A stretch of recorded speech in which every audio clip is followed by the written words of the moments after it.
Pebbles Hindi.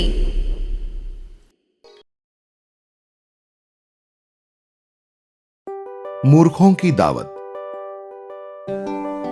Birbal, एक ख्याल मेरे मन में आया है। मैं अपने राज्य के 4 सर्वोत्तम मूर्खों को दावत देना चाहता हूं। जाओ, तुम ऐसे 4 मूर्ख ढूंढ के लाओ। जरूर जहांपना। अब बिरबल सोच में पड़ गया कि बादशाह के लिए 4 मूर्ख कहां ढूंढे। उसी वक्त गधे पर बैठा एक आदमी बोझ को अपने सिर पर लादे जा रहा था। अरे भाई, ये बोझ तुमने अपने सर पर क्यों उठा रखा है? ये तो तुम अपने गधे पर भी रख सकते हो। हाँ, जानता हूँ, पर अगर मैं ये बोझ गधे पर रखूंगा तो उसके भार से गधा मर भी सकता है, इसलिए मैंने इसे मेरे सिर पर रखा है। अरे वाह, यही है वो जिसकी बादशाह को जरूरत है। चलो, अभी इसे बादशाह के पास लेकर जाता हूं। कुछ दूर चलने के बाद बिरबल को एक आदमी कुछ ढूंढते हुए नजर आया। सुनो, तुम क्या ढूंढ रहे हो? मैं अपनी अंगूठी ढूंढ रहा हूँ। पर अंगूठी खो कहां गई है? घर के पास। तो फिर तुम यहां क्यों ढूंढ रहे हो? वहाँ अंधेरा है, यहाँ रोशनी है, इसलिए यहाँ ढूंढ रहा हूँ। दूसरे दिन बीरबल, यहां तो सिर्फ 2 ही मूर्ख हैं, बाकी तो कहां हैं? माफ कीजिए जहांपना, गुस्ताखी माफ हो। बाकी 2 मूर्ख यही हैं, हम दोनों। क्या? अपनी प्रजा के हित में इतने सारे काम छोड़कर आप मूर्खों को ढूंढने की कोशिश कर रहे हैं, और मैं उन मूर्खों को ढूंढने बाहर निकला हूं। इस तरह बादशाह को अपनी गलती का एहसास हुआ। रामन की परीक्षा। दरबार में प्रवेश पाने की रामन की योजना राजा को समझ आ गई। उसे बुद्धिमान, साहसी और निडर रामन बहुत पसंद आया, पर उसने रामन को और परखने का निर्णय लिया। उसने सैनिकों को आदेश दिया, रामन ने राजगुरु का अपमान किया है। यह एक अपराध है और उसकी सजा रामन को मिलनी चाहिए। खुले मैदान में एक गड्ढा खोदकर रामन को उसमें गले तक गाड़ दो और एक हाथी के पैरों तले उसका मस्तक कुचल दो। राजा की आज्ञा के अनुसार सैनिकों ने रामन को मैदान में गाड़ दिया और वे हाथी को लाने गए। गड्ढे के अंदर फंसे रामन का तो हिलना भी मुश्किल था। उसी वक्त उसने एक कुबड़े को आते हुए देखा। उसे देखकर रामन के मन में एक योजना साकार हुई। अरे आओ मित्र, तुम तो बड़े भाग्यवान हो जो आज यहाँ आए हो। भाग्यवान? क्यों? ऐसा क्या हुआ? मेरी पीठ पर भी तुम्हारे जैसा ही कुबड़ था।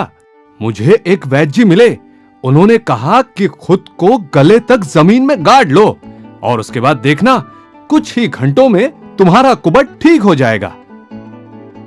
क्या सच? तो क्या तुम्हारा कुबड़ ठीक हो गया?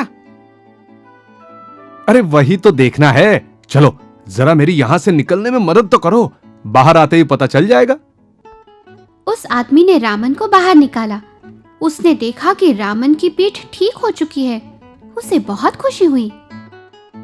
अरे वाह, देखा, मेरी पीठ सीधी हो गई, मैं ठीक हो गया। ए सुनो, क्या तुम मेरी मदद करोगे? मुझे भी मेरी पीठ सीधी करनी है, दया करो। रामन तो इसी पल का इंतजार कर रहा था। उसने तुरंत उस आदमी को उस गड्ढे में गले तक गाड़ दिया और खुद राजा से मिलने दरबार चला गया। रामन, तुम यहां कैसे? और अपनी सजा से बचे कैसे? सैनिक कहां हैं? एक आदमी ने मुझे बचाया महाराज, बेचारा कुबड़ा था। फिर रामन ने विस्तार से सारी कथा राजा को सुनाई। रामन मान गए तुम्हारी बुद्धिमत्ता को। मैं बहुत खुश हूं। आज से मैं तुम्हें दरबार में विदूषक के पद पर नियुक्त करता हूं। रामन का सपना साकार हुआ।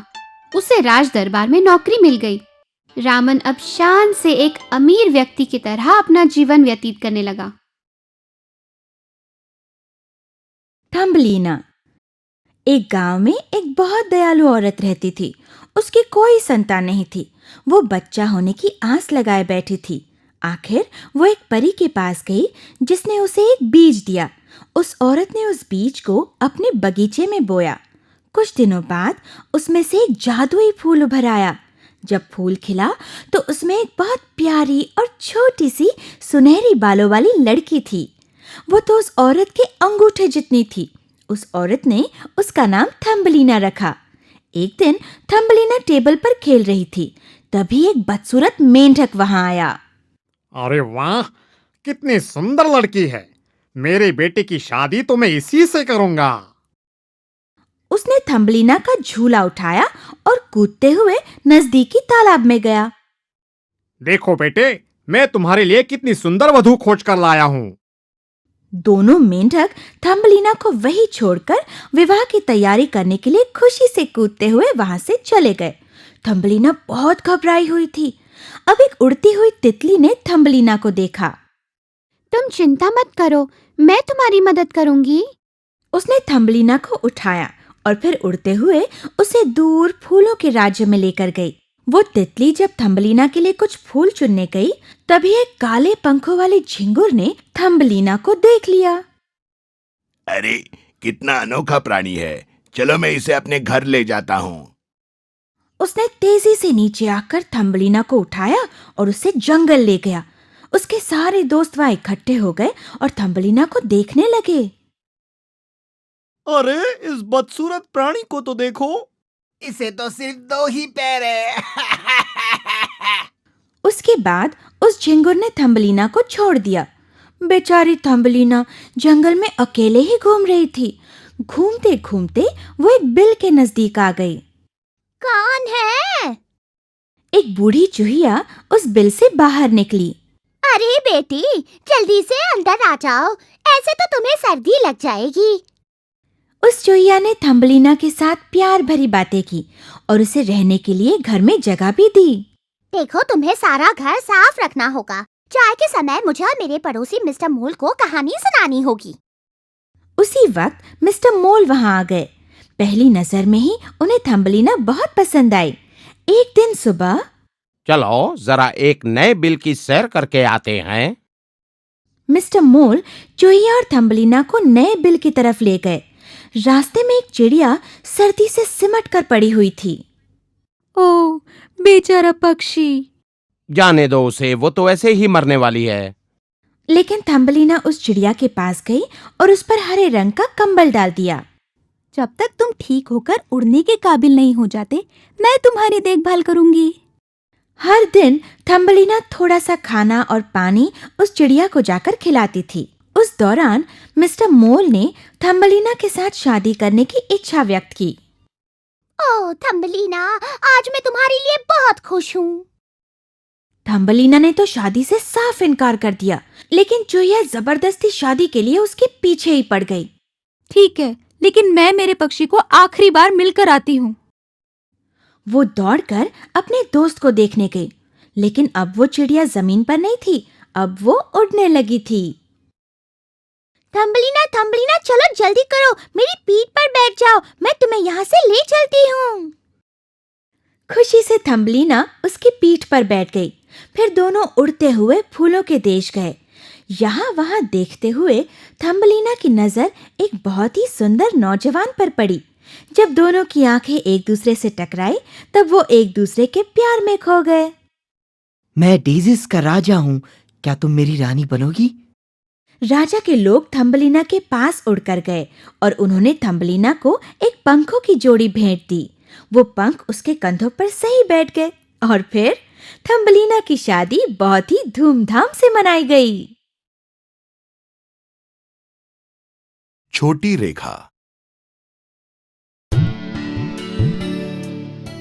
एक दिन अकबर बादशाह ने दरबार में एक विचित्र प्रश्न प्रस्तुत किया। कोई इस रेखा को हाथ लगाए बिना उसे छोटा करके दिखा सकता है? और वहां एक रेखा खींची गई।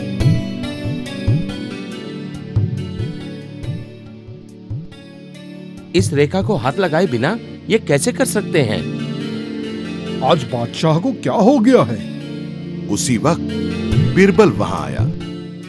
जहांपना, मैं ये कर सकता हूं। ठीक है बीरबल, अब इस रेखा को छोटा करके दिखाओ।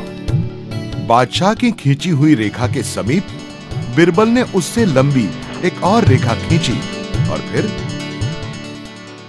देखा जहां बना, आपकी रेखा अब छोटी हो गई। बहुत अच्छे बीरबल, तुम्हारी बुद्धिमत्ता पर मुझे नाज है।